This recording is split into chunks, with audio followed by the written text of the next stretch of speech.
السلام علیکم ناظرین، ایپیسوڈ 244 کے آغاز میں ہم دیکھتے ہیں شامل کہتا ہے میرے ان آنکھوں نے شیطان کو بھی مسلمان ہوتے ہوئے دیکھ لیا۔ دوران کہتا ہے ڈر یا خوف کی وجہ سے اس کا جھوٹ نہ ہو۔ آگے کہتا ہے کہ میں صوفیہ ناگن سے سب کچھ توقع کر سکتا ہوں، جبکہ جیکوتائے کہتا ہے عثمان صاحب حق سچ مانا فیصلہ کریں گے۔ اس کے بعد ناظرین اگلے منظر میں ہم دیکھتے ہیں عثمان صاحب سرداری خیمے میں موجود ہوتے ہیں۔ پھر عثمان صاحب کہتے ہیں کہ صوفیہ ہمارے ساتھ جو کچھ بھی کیا آپ سب کو معلوم ہے۔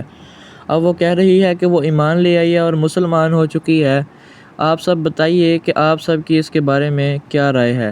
فوراً بالا خاتون کہتی ہیں عثمان صاحب اس ناگن نے ہمارے ساتھ جو کچھ کیا ہے، اس نے ہمارے ہاتھ پاؤں باندھ دیے تھے، اسے ہرگز بھی معاف مت کریں۔ اور گونجا خاتون کہتی ہیں کہ کیا اس شیطان کا ایمان لانا فرعون کے ایمان لانے جیسا نہیں ہے بابا؟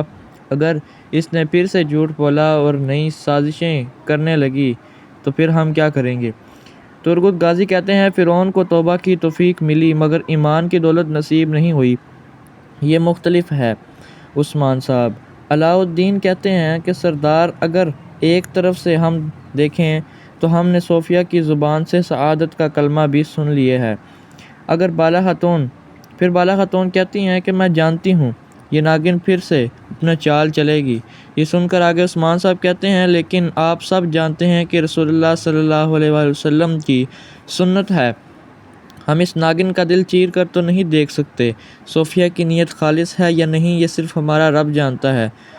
گونجا پوچھتی ہے کہ کیا ہم اسے معاف کر دیں گے بابا؟ کیا اس نے جو کچھ بھی ہمارے ساتھ کیا بغیر حساب لیے چھوڑ دیں گے؟ یہ سن کر عثمان صاحب کہتے ہیں اگر تو وہ سچ میں ایمان لے آئی تو اس کا مطلب یہ کہ صوفیہ بہت پہلے مر چکی ہے، اس کے بغیر گناہوں کی نئی زندگی بڑھانے کی ضرورت ہوگی۔ جب میرا رب توبہ کرنے والوں کو نئی زندگی بخشتا ہے تو ہم کیسے اس کے مقابل کھڑے ہو سکتے ہیں؟ آگے ترگت غازی کہتے ہیں لیکن جب تک ہمیں یقین نہیں ہو جاتا یہ ڈر اور خوف کے باعث عقیدہ چھپا رہی ہے، ہمیں تب تک محتاط رہنے کی ضرورت ہے۔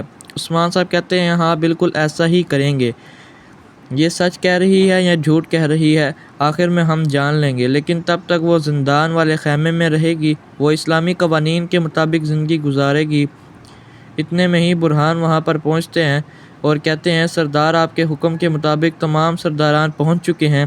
یہ سنتے ہی عثمان صاحب کو تمام لوگوں کو خیمے سے باہر آتے ہیں جہاں پر قبیلے کے تمام سرداران اور سپاہی کھڑے ہوتے ہیں۔ خیمے سے باہر نکلتے ہی تمام لوگوں کو عثمان صاحب سلام کرتے ہیں، پھر تمام لوگ کہتے ہیں وعلیکم السلام۔ آگے عثمان صاحب کہتے ہیں میرے سرداروں، میرے سپاہیوں اور میری بہنوں، ہم عالمی نظام کے مقصد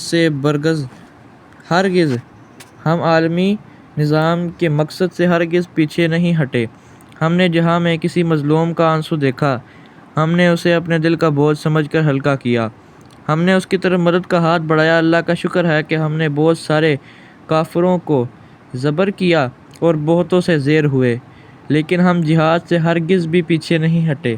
ہم نے بہت سارے قلعے فتح کیے اور اپنی زمینوں کو وسیع کی، ہم نے ان تمام قلعوں پر انصاف کا نظام لانے کے لیے فتح کیے اور اب جن کے انصاف پر ہمیں کوئی بھی شبہ نہیں، میرے سرداروں اب ان قلعوں کو تقسیم کرنے کا وقت آن پہنچتا ہے۔ اتنے میں ہی وہاں پر گونجا صاحب تشریف لائے۔ عثمان صاحب اسے فرمان دیتے ہوئے کہتے ہیں اب سے گوئنگ قلعہ آپ کی ملکیت ہے گوچا صاحب، ان سب اور نظام کے ساتھ حکمرانی کریں۔ گوچا صاحب کہتے ہیں آپ کا حکم، آپ کا فرمان آپ کا ہے اور میں آپ کے شانہ بشانہ کھڑا رہوں گا۔ عثمان سردار آپ کی امانت میری امانت ہے۔ گوچا صاحب کے بعد سردار حسن آگے بڑھتا ہے اور عثمان صاحب فرما دیتے ہوئے کہتے ہیں معذرو قلعہ اب سے آپ کی ملکیت ہے۔ حسن صاحب کو یہ ذمہ داری ملنے پر جیکوتائے اسے دیکھ کر کافی غصہ میں آ جاتا ہے۔ تو ناظرین آج کے ایپیسوڈ کا اختتام یہیں تک ہونے والا ہے۔ امید ہے کہ ناظرین آپ کو اس ایپیسوڈ کا اردو اور ہندی میں ایکسپلینیشن آپ کو اچھا لگا ہوگا۔ اگر ویڈیو اچھی لگی ہو تو ویڈیو کو لائک کریں، شیئر کریں اور بھی اسی طرح کی نئی ایپیسوڈ کا اپڈیٹ کے لیے ہمارے چینل کو سبسکرائب نہیں کیا تو سبسکرائب کر لیں۔ ملتے ہیں ناظرین کل ایک نئی ویڈیو کے ساتھ۔ السلام علیکم ورحمۃ اللہ وبرکاتہ۔